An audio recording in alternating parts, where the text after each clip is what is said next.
Hello. Tonight, we begin a slow and gentle journey into the past. You need not worry about where you are, nor what time it is. Just let the weight of the day slip away. Let the noise of the modern world fall quiet behind you. Tonight, I'll take you to a time long forgotten, a time when candlelight flickered against stone walls, and the scent of bread, smoke, and fresh herbs drifted through crooked wooden cottages. A time when life moved slowly, and the rhythms of the earth ruled every day. This is the story of what it was like to be a woman in the Middle Ages. We begin. As every story does, with childhood. You are born just before dawn, wrapped in a wool. Blanket still damp from the well water used to clean it. Your mother is exhausted, her eyes heavy, but her arms are strong. She presses you to her chest as the midwife wraps another cloth around her shoulders. There is no grand announcement. Number. Fireworks, no cries of joy. Just a low fire crackling in the hearth, and the wind rattling the shutters as the sun begins to rise. You are a girl. The midwife nods quietly, and your father, who waited outside, enters the room with a slow step. He looks at your mother then, at you, and says nothing. In most households, sons are celebrated first, but you are healthy, and that is enough. Your name is chosen by your mother. It is simple, familiar, passed down from her grandmother, Ellen, a name stitched into linens and whispered in prayer. The early years are a quiet blur of closeness. You sleep beside your mother on a straw mattress, your head nestled against her. Ribs. She hums while she spins flax, her foot tapping the wooden treadle with slow rhythm. She braids your hair each morning, brushing it with fingers rough from work.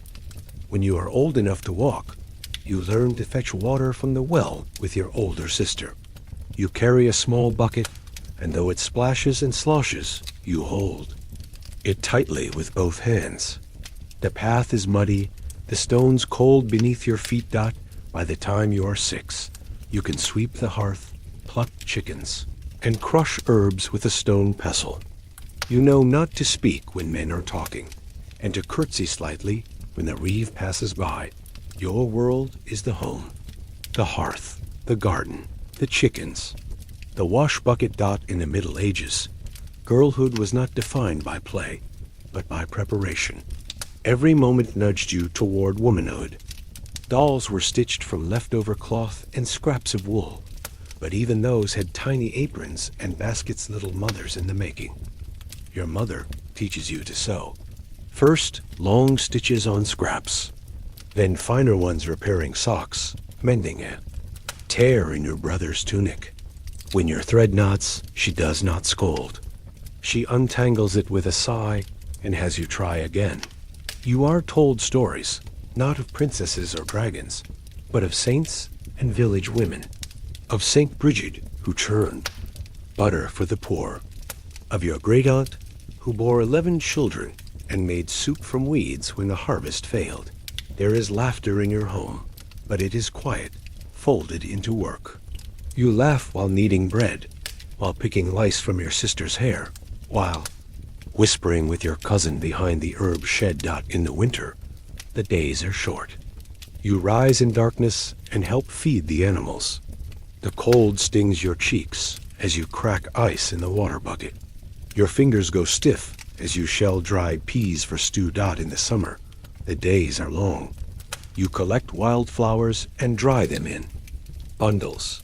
You help lay linen in the sun, turn cheese wheels in the cellar, and sing softly as you stir porridge for the evening meal. Then comes the change. You are 12, maybe 13. You wake one morning and feel it before you understand it. Something different, something ancient. Your body has shifted. You bleed. Your mother notices the change in your posture, your silence. She says nothing at first. That night, she boils water and pours it into a basin. She brings clean cloths and presses them into your hands. You do not cry. You nod. You understand. The village preaches of Eve and sin and the pain of childbirth. But in the quiet of your home, Your mother says nothing of shame, only that you are strong, that all women before you have endured, that the blood is a rhythm like the turning of the moon, and that your life has simply entered its next circle. You do not return to play with the younger girls. You help your aunt prepare poultices. You carry bread to the sick. You begin learning. How to stretch a pot of broth for 12 mouths instead of 6. Marriage is no longer a far-off thought. It is discussed softly, behind closed doors. The cooper's son has begun to glance your way. You do not meet his eyes. Your hair is braided. Differently now. Your dresses are longer. You walk with your shoulders drawn back, your eyes lowered, your hands folded over your stomach. There is still laughter, still warmth, but the days feel heavier. The bread tastes more of salt. The world has begun to expect things of you, Dot, and so, girlhood slips away, not with a celebration, but with a slow and silent nod. You are not yet a woman, but the path before you has narrowed. Dot, tomorrow, your mother says, you will join her at the full market day. You will carry the basket. You will stand at her side as she trades dried beans for salt and linen for soap. You will watch her speak to the fishmonger's wife. You will be seen, Dot, and from that day forward, your name, Ellen, will be spoken with new meaning. The shutters are open, and morning comes not with sound, but with scent. The smell of rye bread baking in the neighbor's hearth, the tongue of goat dung carried by the breeze, and the faintest hint of lavender hung to dry in the rafters. You are awake before the bell, before the rooster, before the blacksmith swings his first hammer. Dot, today is market day. You rise and smooth the hem of your dress, now longer than it once was. Your hair is braided in the new way thicker plaits tucked behind your ears, tied with a strip of linen your mother embroidered for you quietly weeks ago. Your little sister still sleeps, her mouth slightly open, her hand curled like a bud beneath. Her chin. Dot, your mother waits by the door with the basket in hand. It is heavier than usual, brimming with oat cakes wrapped in cloth, 2 wheels of cheese, dried rosemary, and a small clay jar of thick sheep's butter. You are to carry it today. It will be your first walk as a young woman.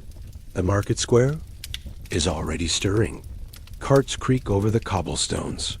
Chickens squabble in crates made of old twigs. A group of boys shouts near the fish stall, where eels twitch in wet baskets and silver scales shimmer like mirrors in the sun. You walk 2 steps behind your mother, just as she did behind hers. The basket strains your arms, but you do not shift. You do not speak unless spoken to, but still they notice you. The elder women smile with their eyes. The baker's wife gives a curt nod. And from the edge of the square, you catch sight of the cooper's son again, half pretending to inspect. An apple. His glance is longer this time. A little bolder. Your cheeks grow warm. You do not know him well, but your father does. Your uncle has worked beside his kin in the fields during harvest. There have been whispers. Not promises, just intentions. Back. Home that night, after the hearth fire is stoked and the supper eaten, your mother brushes your hair by candlelight. She says nothing at first. Then, softly. He's a quiet one, that boy, but strong hands, a good back, and his mother's kind. You say nothing, but your chest is tight, and your dreams that night are of wooden barrels, of water splashing, and apples rolling across the dirt. Dot, the weeks pass. The whispers grow. A match is discussed, softly at first, then more seriously. No romantic proposals, no song sung. Just a nod from your father. A few coins exchanged, a whispered prayer. You are 15. The wedding is in spring. Dot, you wear your cousin's dress, dyed with faded woad, and a crown of marigolds that wilt in the sun by midday. The priest mumbles Latin. You repeat the words you are told to say. You kiss the coopers. Son, now your husband, and he kisses you back with lips dry and unsure. There is stew and ale, and fiddlers playing beneath the ash tree. Bread is passed from hand to hand. You laugh once loudly and feel your ears burn. You lower your eyes and finish your drink in silence. That night, you sleep beside him on a straw mattress in the room above his father's workshop. The air smells of pitch and sawdust and earth. He touches your hand awkwardly, gently, then curls beside you like a child. You are no longer a daughter. You are a wife. The days that follow are quiet. You rise early to sweep, to boil water, to feed the chickens. You stir porridge, wash linens, scrape wax drippings from the table. You mend his socks. You learn the angle at which he likes his hat hung. You remember which roots make his cough go quiet. You are not unhappy. Just busy. You share the home with his mother and 2 younger siblings. The rooms are small, and your time is not your own. When his mother speaks, you listen. When the child cries, you hush it. When the rain leaks through the roof, you catch it in a bowl and do not complain. But sometimes, in the stillest parts of morning, when your husband sleeps beside you and the wind is soft outside the shutters, you remember the days when your only chore was herb gathering, when the heaviest thing you carried was a basket of bread, and still you do not regret. You are part of something now. Work is your rhythm. In spring, you plant cabbages and peas. In summer, you dry wildflowers and twist them into bundles.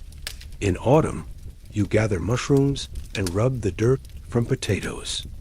In winter, you stay close to the hearth, spinning wool with calloused fingers and humming low songs you cannot remember learning. Every day is filled, and yet every day feels similar, like footprints circling the same stone. But there is comfort in that repetition. You become known in the village, not just as a wife, but as a woman with firm hands and sharp eyes. The blacksmith's wife asks your opinion on her broth. The miller's daughter watches you braid your hair and copies it the next day. And your husband, he is kind, quiet still, but steady. He brings you chestnuts from the woods and once carved, a hair comb with your initials on it. He listens more than he speaks, and though he rarely says the word love, you find it in his actions, in the way he stirs the fire before bed, or lifts the bucket when your arms are tired. 3 winters past. You are now nearing 20. The older women begin to ask about children. You smile politely, nod, say God willing, but nothing has quickened in your belly yet. You do not speak of your worries, but sometimes, when alone in the garden, you place a hand on your stomach and whisper prayers to Saint Margaret, the patron of childbirth. You hear stories of women who bear 10, 12 children, of women who bleed too long and fade, of women who survive and then are not thanked. You do not fear childbirth. You fear being forgotten not, but for now, you are not forgotten. You are useful. You are needed. You are seen. Your days are full.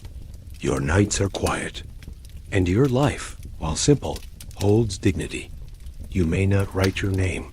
You may not own land, but you shape the world with your hands every day.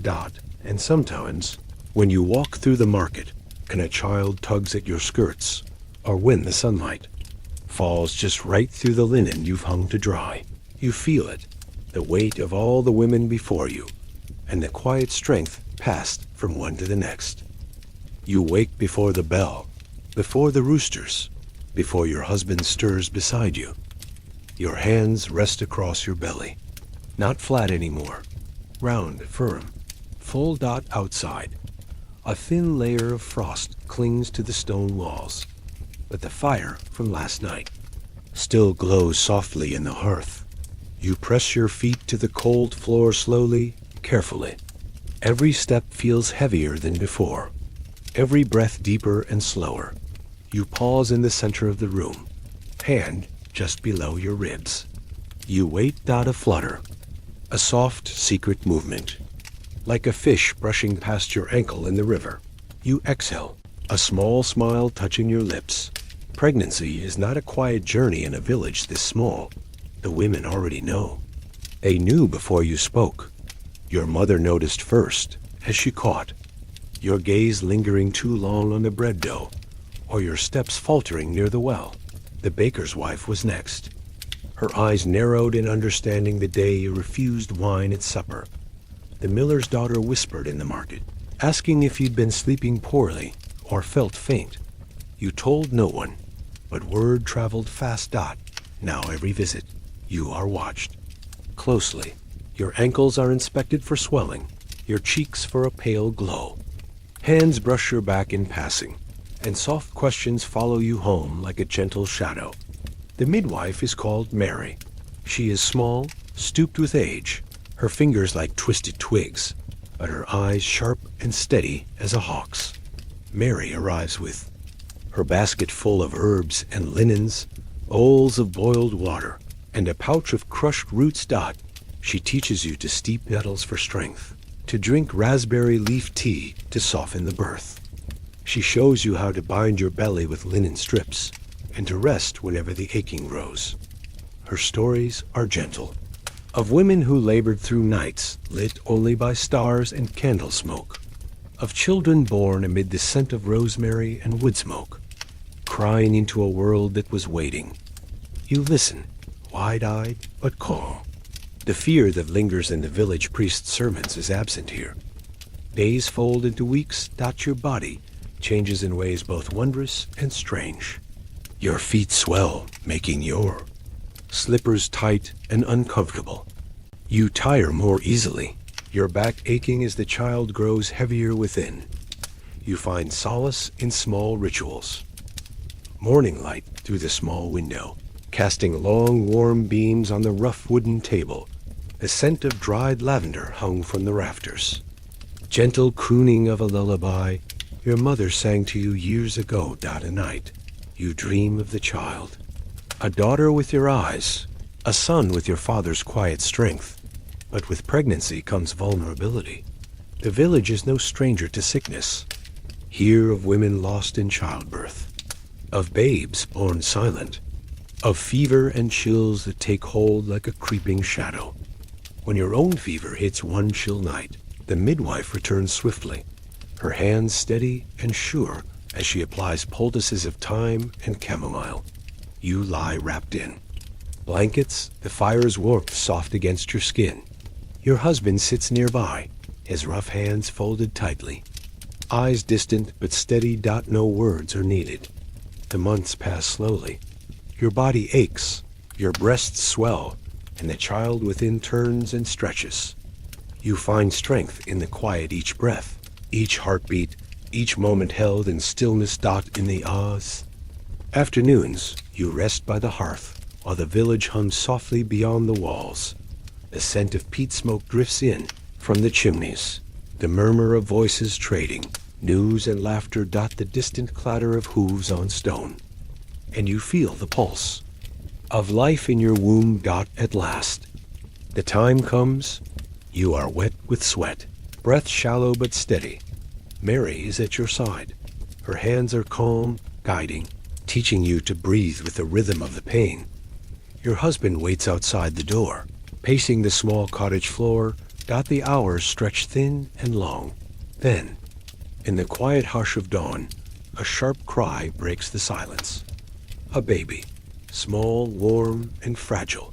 Your child. Your world is changed forever.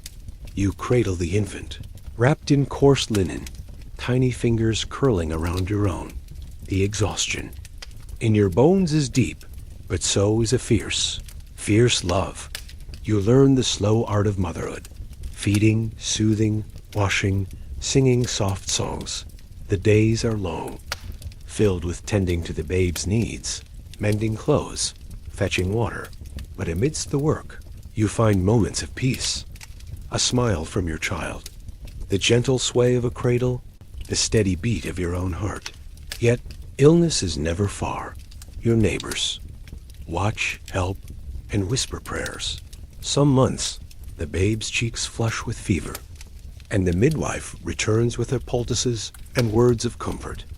Other times, it is your own strength that falters, a cough that will not leave, a weakness that clings like a shadow dot in these moments. The village feels both small and vast. You are surrounded and alone, but you endure. You sit by the hearth, the fire crackling softly, casting flickering shadows against the stone walls. Your hands, once nimble and swift, now move more slowly, tracing patterns in the worn wood of the table. Your hair is streaked with silver, braided loosely as it was when you were a girl. The years have shaped you, carved stories into your skin like the lines in a well-loved book. Outside, the wind whispers through the trees, carrying the scent of moss and damp earth. You breathe in deeply, feeling the weight and the grace of your long life. The seasons have turned many times since you first carried a basket at market. You have been wife, mother, daughter, and now elder. Your children have grown and left the village, carrying your name and your stories with them. Some returned for visits, bringing grandchildren who tug at your skirts, their laughter a balm to your aging heart. Wisdom has come quietly, not with thunder, but with patience. You remember the soft hands of the midwife, Mary, teaching you to tend to your own child. You recall the long nights of labor, the ache and the joy intertwined. You think of your husband's steady presence, of the friendships forged in shared work and quiet understanding. And you know, though the world has changed, little your story is part of a larger tapestry, woven through time by countless women before and after you. Now, your days are slower, filled with simpler tasks. You gather herbs for teas, sit beneath the oak to watch the sun dip below the hills, and teach your grandchildren the songs your mother taught you. The village respects your quiet strength. Neighbors seek your advice on healing, on remedies, on the old ways. You share stories of hardship, of survival, of laughter and tears, not in moments of solitude too. When the fire burns low and the shadows stretch long. When your body aches and the nights grow colder. When memories drift like leaves on the wind, some sharp, some soft. In these times, you close your eyes and feel the rhythm of your breath. You remember the faces of those you loved and lost. You feel the pulse of the earth beneath your feet, and is not sudden. It comes like the fading of twilight into night. You lie beneath your linen sheets, the warmth of the hearth nearby. Your hand rests over your heart. Steady but slowing. Your family surrounds you, children, grandchildren, neighbors. They speak softly, telling stories and singing old songs. You smile, eyes half closed, and breathe out slowly. And as sleep takes you gently by the hand, you feel at peace, your story woven into the fabric of this village, this time, this world. A life lived fully, simply, and with quiet dignity. The candle flickers once more, then fades, and with it, your journey here comes to rest. Good night, Ellen. Good night. Gentle soul. May your rest be deep and your dreams kind. And may the rhythm of your story carry on in those who come after.